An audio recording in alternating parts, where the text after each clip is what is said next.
آپ صلی اللہ علیہ وسلم ممبر پر تشریف فرما رہے تھے کہ حضرت جبرائیل علیہ السلام آئے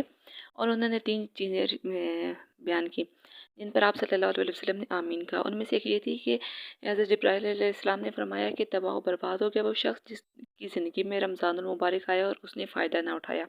جس پر آپ صلی اللہ علیہ وسلم نے آمین بولا۔ اور ایک حدیث میں ہے کہ داخلہ فی النار، کہ وہ جہنم میں داخل ہو گیا کہ جس نے رمضان المبارک سے فائدہ نہ اٹھایا۔ اس سے یہ ظاہر ہوتا ہے کہ رمضان المبارک آپشنل نہیں ہے، یہ فرض ہے۔ سب سے عقل مند آدمی وہ ہے جو اپنا محاسبہ نفس کرتا ہے۔ رمضان کا زیادہ احساس یا ویلیو کا اندازہ اس بندے کو ہوتا ہے جس کو محاسبہ نفس کی عادت ہو۔ اصل میں رمضان مشکل بھی ہے، چیلنجنگ بھی ہے، ڈیفیکلٹ بھی ہے، لیکن اس شخص کو بالکل اس کے ویلیو کو پتہ ہوگا جو اس رمضان کو ایک اپرچونٹی کے طور پر اس کا ویٹ کر رہا ہوتا ہے۔ کوئی گلٹ ہو، ندامت ہو اور شرمندگی کا احساس ہو، مثلاً ایک شخص اگر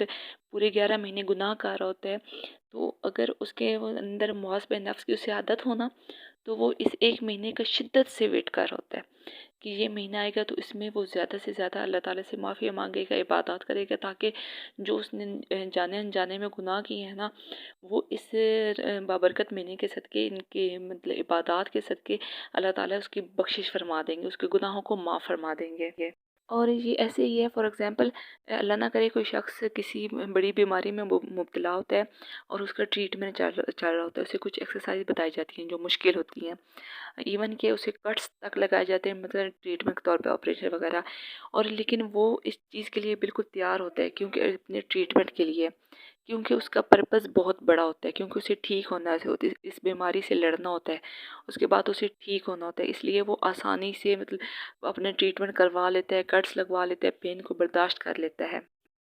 یہ سب چیزیں اس کے سامنے بہت چھوٹی ہوتی ہیں کیونکہ اس کا پرپس بہت بڑا ہوتا ہے۔ ان دا سیم مینر اگر ہم دیکھیں کہ کسی بندے نے گناہ کیے ہیں اور اسے احساس ہے وہ رمضان کی مشکل سے مشکل گھڑی بھی اس کے لیے آسان ہو جائے گی، وہ کہے گا یہ تو میری جنت آ گئی۔ سمجھدار اور عقل مند آدمی ہی وہی ہوتا ہے جو اپنے محاسبہ نفس کرتا ہے، اسے عادت ہوتی ہے اس چیز کی۔ رمضان کا ایک ایک سیکنڈ ہمارے لیے قیمتی ہے، اس میں ہم ٹریجر اکٹھے کر سکتے ہیں، ساری زندگی کے گناہ بخشوا سکتے ہیں۔ روزہ دار کی دعا صرف افطاری کے ٹائم پہ قبول نہیں ہوتی، بلکہ جب سے روزہ شروع ہوتا ہے یا تو ہم سحری سے پہلے یہ ہوتا ہے کہ ہم موبائل پہ سکرولنگ کر رہے ہوتے ہیں، یا ہم ویٹ کر رہے ہوتے ہیں کہ ہماری امی جان ہمارے لیے سحری بنا رہی ہیں اور اس کا ویٹ کر رہے ہوتے ہیں، ہم توبہ استغفار نہیں کرتے۔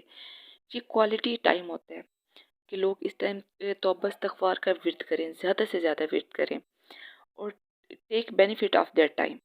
سحر ودری والی ٹائم پہ کثرت سے استغفار کرو، کیونکہ یہ وہ ٹائم ہوتا ہے جب اللہ تعالیٰ سب سے زیادہ انسان کے قریب ہوتا ہے۔ اور اگر ہمیں عام دنوں میں عادت نہیں ہوتی ہے نا تہجد کی،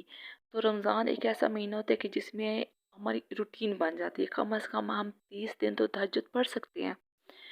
کیونکہ سحری کے لیے اٹھنا ہی ہے، سحری کرنی ہے، تو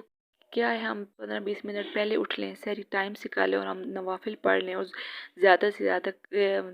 ورد کر لیں، استغفار کا ورد کر لیں۔ رمضان کے ایک ایک سیکنڈ کو ہمیں قیمتی بنانا چاہیے، اس کو ایک اپرچونٹی کے طور پر ہمیں لینا چاہیے۔ ہمارے بہت سے جانے والے ہیں جو پچھلے رمضان میں تھے، اس میں نہیں ہے، ہم میں سے بھی ہو سکتا ہے کوئی اگلے رمضان میں نہ ہو، اس لیے ہر رمضان کو آخری رمضان سمجھ کے اس میں خوب عبادات کریں، عبادات کا مزہ لیں، اس رمضان کو شدت سے اس چیز کا مطلب اپنے آپ کو عادی بنا لیں کہ ہم نے